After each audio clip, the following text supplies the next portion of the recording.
Pada hari Senin tanggal 26 Mei 2025, sebanyak 71.336 P3K tahap ke-1 resmi menjadi bagian dari keluarga besar Kementerian Agama.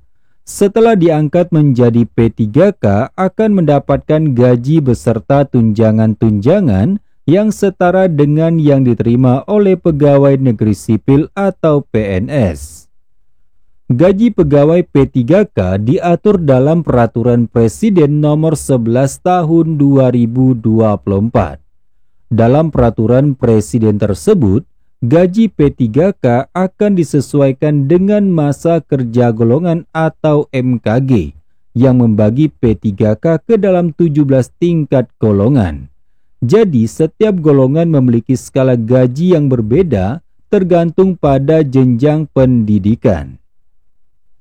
Untuk golongan 5 lulusan SLTA akan mendapatkan gaji pokok sebesar Rp2.511.500. Sedangkan untuk golongan ke-7 lulusan diploma akan mendapatkan gaji sebesar Rp2.858.800. Dan untuk golongan ke-9 lulusan sarjana S1 mendapatkan gaji sebesar Rp3.203.600. Nah, selain mendapatkan gaji pokok, kita tentunya mendapatkan tunjangan tambahan, yaitu tunjangan anak, tunjangan istri atau suami, tunjangan beras, dan tunjangan jabatan serta potongan. Nah, ini adalah contoh perhitungan penghasilan golongan kelima. Pertama, gaji pokok sebesar Rp2.511.500. Kemudian untuk tunjangan istri atau suami 10% dari gaji pokok P3K sebesar Rp251.150. Nah, kemudian tunjangan anak 2% dari gaji pokok maksimal anak untuk 2 orang sebesar Rp50.230. Nah, ini di sini saya mencontohkan untuk 1 orang.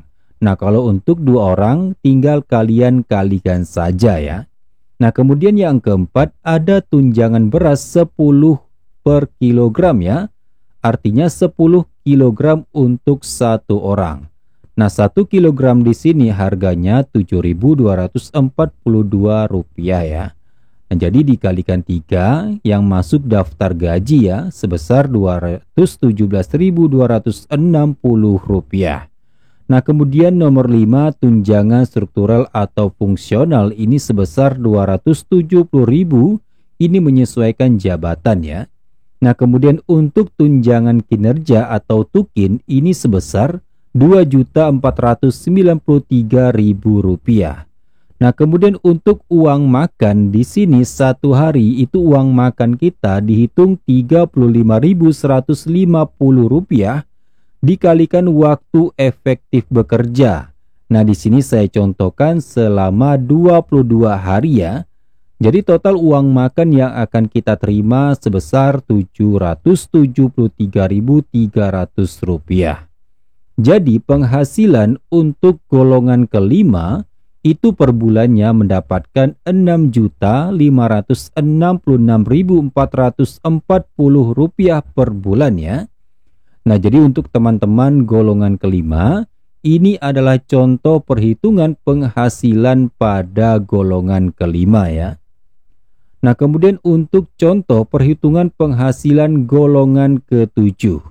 Nah, di sini untuk golongan ketujuh gaji pokoknya itu sebesar Rp2.858.800. Nah, kemudian tunjangan istri atau suami 10% ini sebesar Rp285.880.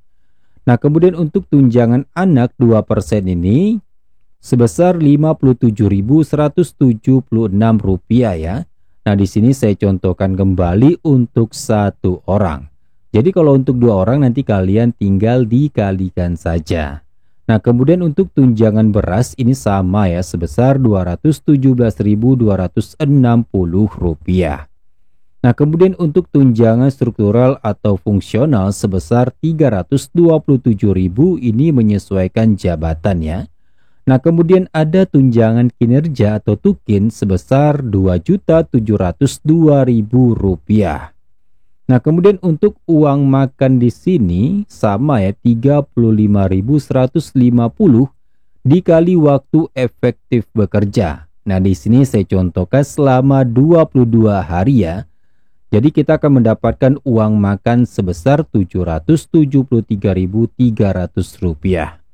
Nah, jadi penghasilan yang akan kita dapatkan untuk golongan ketujuh itu per bulannya Rp7.221.416 ya. Nah, jadi buat teman-teman dari golongan ketujuh, ini adalah contoh perhitungan penghasilan untuk golongan ketujuh ya. Nah, kemudian ini adalah contoh perhitungan penghasilan golongan ke-9. Nah, untuk golongan ke-9, gaji pokoknya sebesar Rp3.203.600. Nah, kemudian tunjangan istri atau suami 10% dari gaji pokok sebesar Rp320.360. Nah, kemudian untuk tunjangan anak 2% ini sebesar Rp64.072 untuk satu orang. Nah, untuk dua orang kembali nanti kalian tinggal kalikan saja. Nah, untuk tunjangan beras di sini akan mendapatkan Rp217.260. Nah, untuk tunjangan struktural atau fungsional di sini sebesar Rp520.000 ya, tentunya menyesuaikan jabatan kembali. Nah, untuk tunjangan kinerja ini sebesar Rp3.319.000. Nah, untuk uang makan tadi Rp35.150 dikalikan waktu efektif bekerja ya. Nah, di sini saya contohkan selama 22 hari. Jadi uang makan yang kita akan dapatkan itu sebesar Rp773.300. Nah, jadi untuk penghasilan golongan ke-9 itu Rp8.417.592 per bulan ya. Nah, kemudian selanjutnya contoh perhitungan penghasilan golongan ke-9 belum menikah atau single ya. Nah, tadi kan gaji pokoknya itu sebesar Rp3.203.600. Nah, untuk tunjangan istri atau suami nanti 0 ya, tidak akan dapat, begitu juga tunjangan anak. Nah, untuk tunjangan beras di sini dihitung satu keluar atau satu kepala ya, artinya mendapatkan uang beras sebesar Rp72.420. Nah, untuk tunjangan struktural fungsional ini diperkirakan sebesar Rp327.000 ataupun Rp520.000 ini menyesuaikan ya. Nah, jadi tunjangan kinerja atau tukin ini mendapatkan Rp3.319.000. Nah, untuk uang makannya kita hitung selama 22 hari sebesar Rp773.300. Nah, jadi penghasilan untuk golongan ke-9 yang belum nikah atau single ini sebesar Rp7.695.320 per bulan. Nah, jadi angka untuk golongan ke-9 yang sudah menikah ini tidak jauh berbeda ya dengan yang belum menikah ya. Nah, untuk yang sudah menikah saja itu angkanya Rp8.417.592. Sedangkan untuk yang sudah menikah atau yang belum menikah Rp7.695.320. Nah, jadi angka ini tidak terlalu jauh berbeda ya. Nah, kemudian kita lanjut. Nah, jadi untuk teman-teman yang pengen mengetahui besaran tunjangan kinerja dan uang makan, silakan kalian masuk ke halaman sso.kemenak.go.id ya. Nah, nanti silakan kalian login menggunakan NIP dan password aplikasi Pusaka. Nah, sekarang kita bakalan beralih ke halaman sso.kemenak.go.id. Nah, sekarang kita sudah beralih pada halaman sso.kemenak.go.id ya. Nah, di sini ada kolom NIP dan password. Kalian masukkan password pada aplikasi pusaka kalian ya.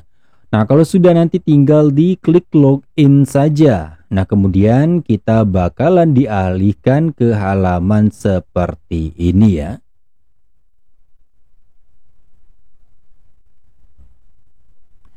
Nah, sekarang kita sudah beralih ke halaman absensi.kemenak.go.id. Nah, di sini pada halaman ini kita bisa mengecek kehadiran, uang makan, tunjangan kinerja, kemudian ada pelaporan. Nah, untuk pelaporan ini, untuk ketidakhadiran ini, seandainya kita ada dinas luar, kemudian ada cuti, kita bakalan menginput pada ketidakhadiran ini. Nah, untuk pengaduan di sini, seandainya pada hari itu, pada waktu jam kerja pagi atau sore, ternyata ada gangguan pada aplikasi pusaka sehingga kita tidak bisa absen, nanti kita bisa untuk membuat pengaduan pada menu pengaduan seperti ini. Nah, di sini untuk uang makan, aku contohkan ya, golongan ke-9.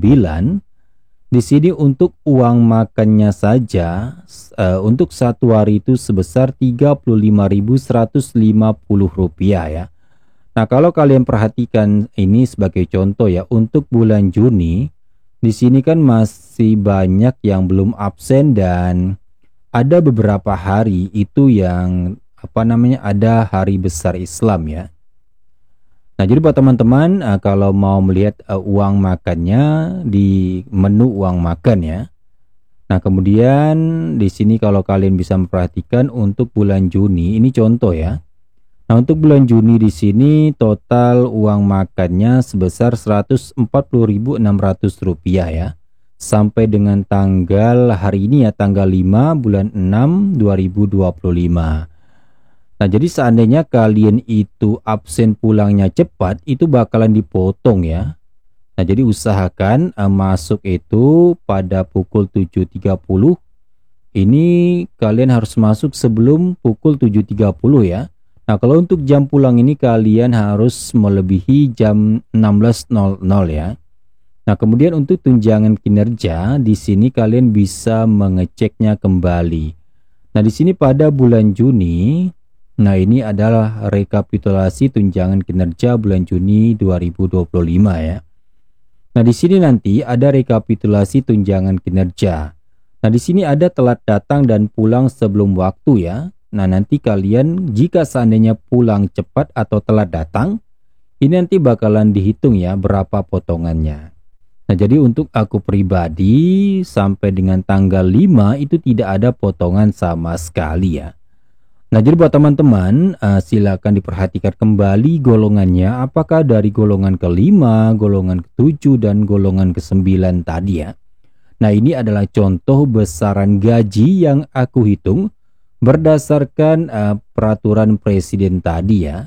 Nah, kemudian untuk uang tukin ini kita bisa mengeceknya pada halaman SSO seperti ini ya. Nah, kalau untuk tunjangan istri dan suami ini sudah ada aturannya sendiri ya, potongannya sebesar 10% dan 2%. Nah, untuk tunjangan berasnya 10 kilo ya, untuk per satu orang atau per kepala. Nah, jadi mungkin itu saja yang bisa aku share kepada teman-teman semua ya. Semoga apa yang aku sampaikan teman-teman dapat memahaminya. Nah, terima kasih buat kalian yang sudah nonton video ini sampai habis.